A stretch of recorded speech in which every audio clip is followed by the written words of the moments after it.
From unsolved mysteries to unexplained phenomena, from comedy gold to relationship fails, Amazon Music's got the most ad-free top podcasts, included with Prime. Because the only thing that should interrupt your listening is, well, nothing. Download the Amazon Music app today.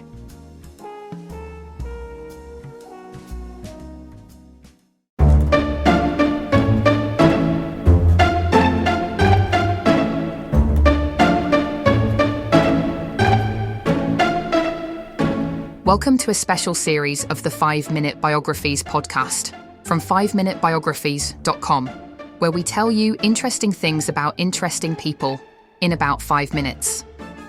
While we get ready for season 21 of the regular series, we are bringing you the second special series on United States presidents, with a brand new episode every weekday across 10 episodes, covering presidents 11 through 20. If you enjoy the show and would like to support us, why not consider buying us a coffee? Just head to 5minutebiographies.com/coffee to find out more.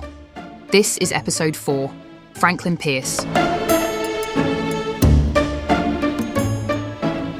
Franklin Pierce, the 14th President of the United States, was born on the 23rd of November, 1804, in Hillsborough, New Hampshire. He was the 5th of 8 children born to Benjamin Pierce, a Revolutionary War veteran and prominent politician, and Anna Kendrick Pierce.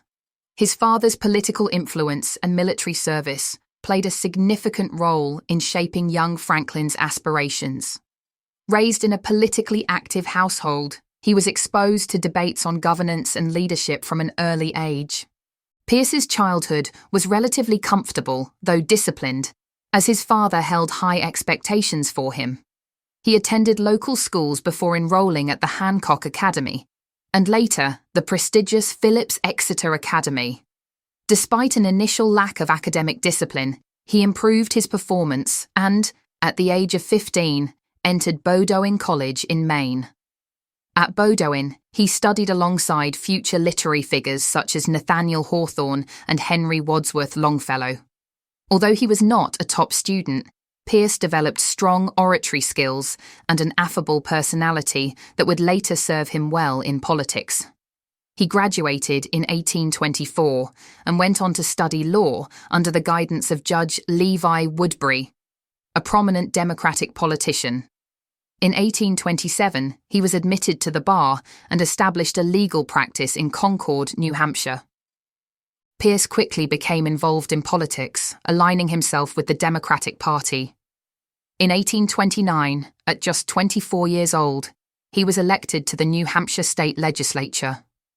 His charm, persuasive speaking, and political acumen helped him rise swiftly through the ranks.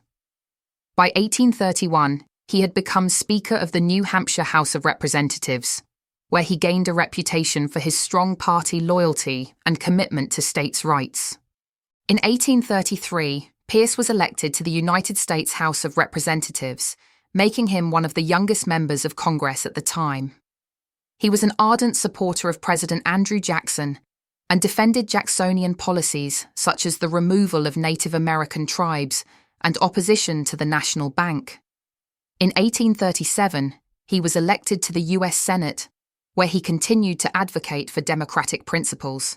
However, frustrated with the political climate and longing for a quieter life, he resigned from the Senate in 1842 and returned to New Hampshire to focus on his law practice and family. Pierce married Jane Means Appleton in 1834. A deeply religious and reserved woman, Jane was uncomfortable with her husband's political career and disliked the social scene in Washington, D.C. Their marriage was marked by personal tragedy, as all 3 of their children died young. The loss of their last surviving son, Benjamin, in a train accident shortly before Pierce's inauguration, devastated both of them, and Jane never fully recovered from the grief. Her fragile health and deep sorrow cast a somber shadow over Pierce's presidency. Though he had stepped away from national politics, Pierce remained an influential figure within the Democratic Party. When the Mexican-American War broke out in 1846, he enlisted as a volunteer and was appointed as a brigadier general. Though he lacked prior military experience, His leadership in battle earned him respect. He served under General Winfield Scott and participated in key campaigns in Mexico. His service further bolstered his national reputation and re-established his political viability. By the early 1850s, the Democratic Party was deeply divided over the issue of slavery and territorial expansion. At the 1852 Democratic National Convention, leading candidates failed to secure enough support, and after multiple ballots, Pierce emerged as a compromise nominee. Though he was not widely known nationally, his strong party loyalty and ability to appeal to both Northern and Southern Democrats made him an acceptable choice. He faced Whig candidate General Winfield Scott in the general election and won by a significant margin, becoming the youngest president at the time when he took office on the 4th of March, 1853. Pierce's presidency was dominated by escalating sectional tensions over slavery. He strongly supported the Compromise of 1850 and sought to maintain harmony between North and South. However, his most controversial decision was his endorsement of the Kansas-Nebraska Act in 1854. This legislation, which allowed settlers in new territories to decide for themselves whether to permit slavery, effectively overturned the Missouri Compromise and led to violent conflicts in what became known as Bleeding Kansas. Pierce's handling of the crisis alienated many in the North and further deepened national divisions. His administration was also marked by expansionist policies. He sought to strengthen U.S. influence in the Pacific and Latin America, backing the Gadsden Purchase in 1854, which secured land from Mexico for a potential transcontinental railroad. His government also pursued attempts to acquire Cuba from Spain, but these efforts, outlined in the controversial Ostend Manifesto, were met with fierce opposition and ultimately failed. Pierce's support for pro-slavery policies and his inability to unite the country cost him re-nomination by the Democratic Party in 1856. His presidency was widely regarded as a failure, and he left office deeply unpopular. He returned to New Hampshire, but his post-presidency years were marked by increasing isolation and struggles with alcoholism. His wife's continued ill health and the lingering grief over their children's deaths weighed heavily on him. During the Civil War, Pierce's opposition to Abraham Lincoln's policies and his criticism of the Union war effort further damaged his reputation. Though he opposed secession, his Southern sympathies led to accusations of disloyalty. As a result, he became estranged from many former allies, and his political influence waned. Franklin Pierce died on the 8th of October, 1869, at the age of 64 in Concord, New Hampshire, from complications related to cirrhosis of the liver.